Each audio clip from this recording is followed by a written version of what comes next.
Assalamualaikum warahmatullahi wabarakatuh. Perkenalkan, kami dari kelompok 10. Di sini kami akan mempresentasikan hasil kerja kelompok kami mengenai membaca pemahaman. Sebelum itu, perkenalkan terlebih dahulu anggota dari kelompok 10. Yang pertama yaitu saya sendiri, Alvina Rizkina, dengan NIM 14014190076. Yang kedua yaitu Rabia dengan NIM 140141977. Dan yang terakhir yaitu Sultan Nabila Junaidi dengan NIM 140141978. Untuk video presentasinya silakan disaksikan. Poin pertama yang akan kita bahas yaitu pengertian membaca pemahaman. Untuk yang pertama yaitu pengertian membaca terlebih dahulu. Membaca adalah proses pemberian makna pada bahasa tulis dengan menggunakan pengetahuan tentang huruf-huruf tertulis yang dimiliki dan juga melibatkan aktivitas visual, berpikir, psikolinguistik, dan metakognitif untuk mendapatkan penafsiran. Pemahaman dapat dibedakan ke dalam 3 kategori, yaitu pemahaman terjemahan, pemahaman penafsiran, dan pemaknaan ekstrapolasi. Membaca pemahaman adalah suatu proses untuk mengenali atau mengidentifikasi teks, kemudian mengingat kembali isi teks. Membaca pemahaman juga dapat berarti sebagai suatu kegiatan membuat urutan tentang uraian atau mengorganisasi isi teks, bisa mengevaluasi sekaligus dapat merespon apa yang tersurat atau tersirat dalam teks tersebut. Poin yang kedua yaitu tujuan membaca pemahaman. Tujuan yang pertama yaitu untuk menemukan ide pokok kalimat, paragraf, dan wacana. Tujuan yang kedua yaitu memilih butir-butir penting. Yang ketiga, menentukan organisasi bacaan. Yang keempat yaitu menarik kesimpulan. Yang kelima yaitu menduga makna dan meramalkan dampak-dampak. Yang keenam yaitu merangkum apa yang telah terjadi. Yang ketujuh yaitu membedakan fakta dan pendapat. Dan yang terakhir yaitu memperoleh informasi dari aneka sarana khusus seperti ensiklopedia, atlas, peta, dan sebagainya.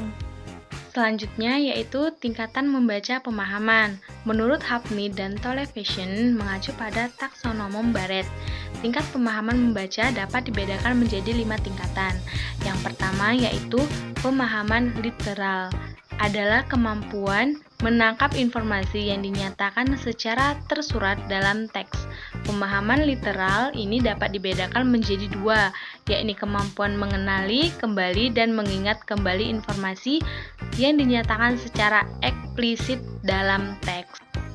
Yang kedua yaitu pemahaman mengorganisasi kembali, merupakan kemampuan menganalisis, menyintesis, atau mengorganisasi informasi yang dinyatakan secara eksplisit dalam teks.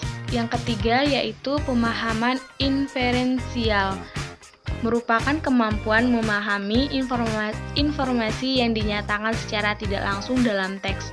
Memahami teks secara inferensial berarti memahami apa yang diimplementasikan oleh informasi-informasi yang dinyatakan secara eksplisit.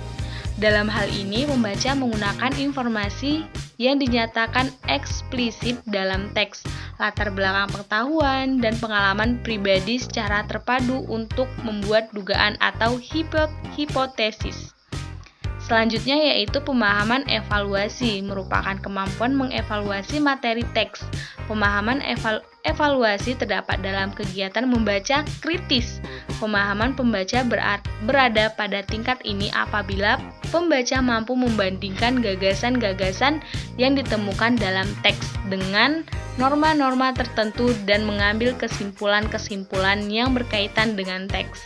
Selanjutnya yaitu pemahaman apresiasi, merupakan pemahaman untuk mengungkapkan respon emosional dan estetis terhadap teks yang sesuai dengan standar pribadi dan standar profesional mengenai bentuk sastra, gaya, jenis, dan teori sastra. Nah, pemahaman apresiasi melibatkan seluruh dimensi kognitif yang terlibat dalam tingkatan pemahaman sebelumnya. Selanjutnya yaitu aspek-aspek dalam membaca pemahaman, dibagi menjadi 2, yaitu keterampilan yang bersifat mekanis atau mechanical skill. Yang kedua, keterampilan yang bersifat pemahaman atau comprehension skill. Nah, yang pertama yaitu yang dapat dianggap berada di urutan yang lebih rendah atau low order, yang mencakup aspek pengenalan bentuk huruf, pengenalan unsur-unsur linguistik seperti fonem, grafem, kata, frase, pola, klause, kalimat, dan lain-lain sebagainya. Nah, pengenalan hubungan atau korespondensi pola, ejaan dan bunyi, atau kemampuan menyuarakan bahan tertulis atau tu barca et print, dan kecepatan membaca bertaraf lambat. Yang kedua yaitu yang dapat dianggap berada pada urutan yang lebih tinggi atau high order, yang mencakup aspek memahami pengertian sederhana seperti leksikal, gramatikal, dan retorikal, memahami signifikasi atau makna atau maksud dan tujuan pengarang, relevansi atau keadaan budaya, reaksi pembaca, evaluasi atau penilaian isi bentuk, kecepatan membaca yang fleksibel dan yang mudah disesuaikan dengan keadaan. Selanjutnya yaitu langkah-langkah membaca pemahaman. Yang pertama, menentukan tujuan membaca. Kedua, membaca secara menyeluruh isi bacaan dengan cermat, sehingga kita dapat menemukan ide pokok yang terkandung dalam setiap paragrafnya. Yang ketiga, preview, artinya membaca selayang pandang. Yang keempat, mengemukakan kembali isi bacaan dengan memakai kalimat dan kata-kata sendiri. Itulah pembahasan dari kami. Apabila ada salah kata maupun ucap dari kami, mohon dimaafkan. Terima kasih atas perhatiannya. Wassalamualaikum warahmatullahi wabarakatuh.